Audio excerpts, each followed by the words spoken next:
Ada for didn't you tell my mom to cook American dishes for my American boyfriend for a family dinner? He said that the dishes my mom cooked were gross and he starved.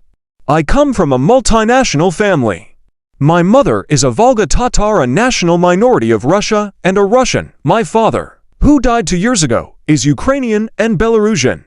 My parents lived in both Russia and Ukraine, and in 2015, my whole family moved to my mom's relatives in Turkey. In my family, all national dishes were always cooked and served on the table.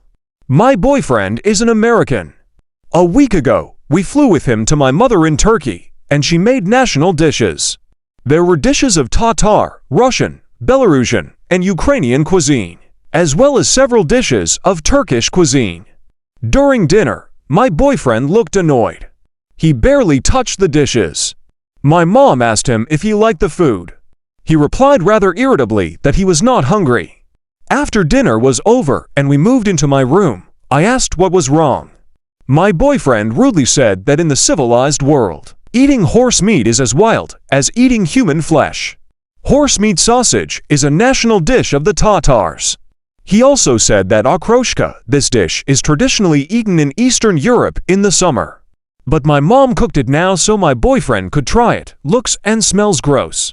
He ridiculed all the other dishes, saying that they all either consist of potatoes with meat and dough alone, or are too Soviet and were invented in the USSR during a food shortage, so they are just incongruous dirt. All Turkish sweets were sweet for him.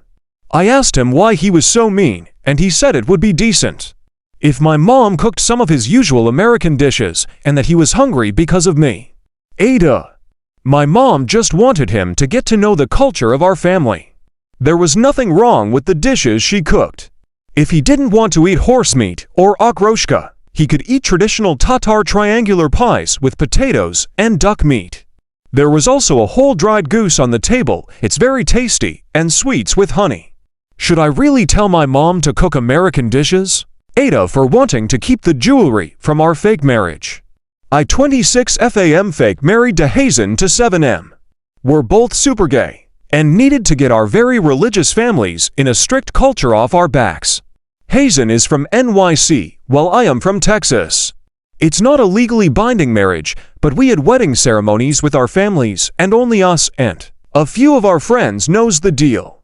Prior to our marriage, Hazen's side of the family gave me jewelry as part of wedding dowry, not family heirlooms. They purchased them new, which is customary for the boys' side of the family in our culture. Hazen and I both verbally agreed that when we will divorce in 5 years and I'll keep all the jewelry due to the fact that I'll be uprooting my life in Texas and moving with him to New York so that he can be closer to his family. We got our own place in NYC, split everything 50-50ths financially, and act as a married couple when we're with our families, but do and date whoever we want on our own. We consider ourselves roommates with a caveat.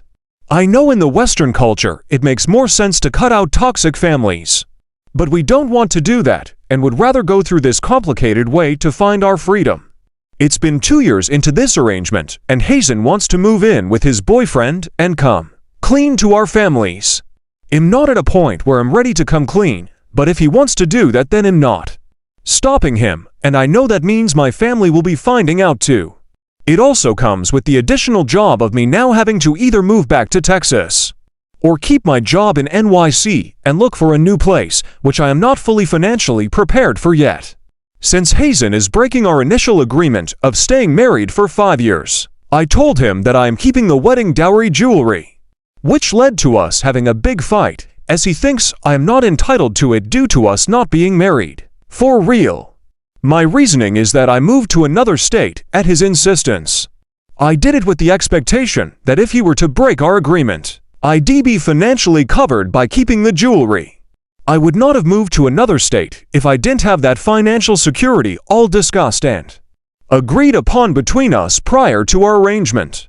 Our friends are split on this, as some thinks him being an asshole and others thinks I deserve to keep the jewelry. What do you think? Ada for telling my half-sister she and her siblings can figure out shit with dad on their own.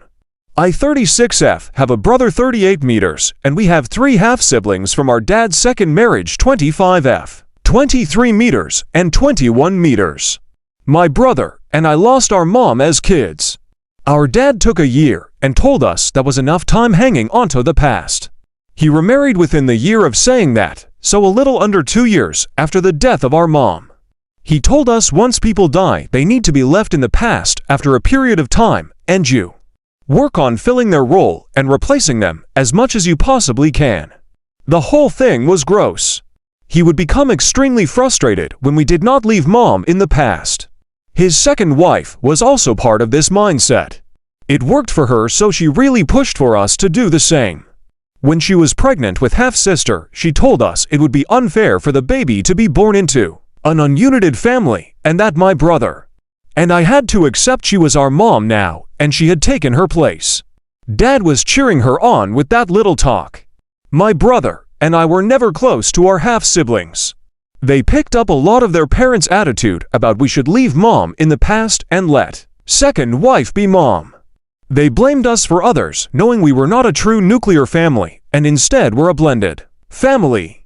I never cared. My brother enjoyed seeing dad and second wife have egg in their face when they would claim we were her kids, and people knew because of us that she was a stepmother at best, but more like a dad's wife. Second wife died a few months ago, and half-siblings all believed dad would be widowed for the rest of his life and not remarry because he loved their mom so much. They wanted to talk to him about having one of them live with him, or for him to live with half-sist. He told them he was already looking for his replacement wife. Half-siblings went nuts and tried to involve my brother and me, but this is nothing to do with us. Neither of us have talked to dad in almost 2 decades. We hardly talk to them even. My half-sister decided she wanted a face-to-face talk about this with me, where she tried to say as the only 2 girls and how unfair it was to her mom for dad to replace her. She told me we need to get on board and help them with dad and figure out how to stop him. I told her that was none of our concern and dad replaced my mom, so I wouldn't care if he replaced someone I never cared about. She told me I should care, and her mom did an amazing job with my brother and me. I told her she and her brothers are adults and are way older than brother and I were when we lost mom, and dad remarried so they can figure shit out with dad without us. I also reiterated I would not lend any assistance with this. I was told I was a shitty sister, person, daughter, and that I fucking suck. AITA for telling my sil that if her service dog can't ignore children, he isn't ASD. I have 2 kids, 11M and N9F. My sister-in-law has a service dog who has been with her for about 6 months now. He is 18 mo. It was my son's birthday party last weekend, which she was at, and obviously had a whole ton of young boys running riot around my house. My daughter also had 2 friends over, younger siblings of the boys, as well as per pets. All in all, there was 9 children, 3 dogs and a cat, causing chaos. At one point, one of our rabbits escaped and was running around too. My sil's dog couldn't cope. He was so excited and wasn't paying any attention to her. My daughter and her friends said hi to him, but otherwise left him alone. He was losing his shit the whole time, and my sil had to leave. My son was a little upset, but overall didn't mind. Just asked that she could come over for a mini birthday. Yesterday was that mini birthday. It was much quieter, just the family, and the dog was still losing it. He was jumping around, and she wasn't able to control him. She had a flare-up which he ignored. She got quite frustrated and asked my children to leave the room. They did, and he finally calmed down. They came back in and got excited again. The kids weren't comfortable, so they went to play, and we had a conversation. I basically said if she can't control him, I don't want him in my house. She replied that he's a service dog and goes everywhere with her, so I'd essentially be banning her. I said that he was a shit service dog, he'd ignored her flare-up and wouldn't listen. She then blamed my kids, saying my daughter had got him excited last time, and now he thinks that kids mean playtime. I told her that if her service dog can't ignore children while working, he's not really a service dog. She got upset and left, saying she was uncomfortable with me. Later on, my husband pulled me aside and asked me to apologize because I'd hurt her feelings. I said I didn't think an apology would be worth it because I'm not sorry. I meant what I said. He told me he understood, but that it's a bitchy move to not even try to apologize.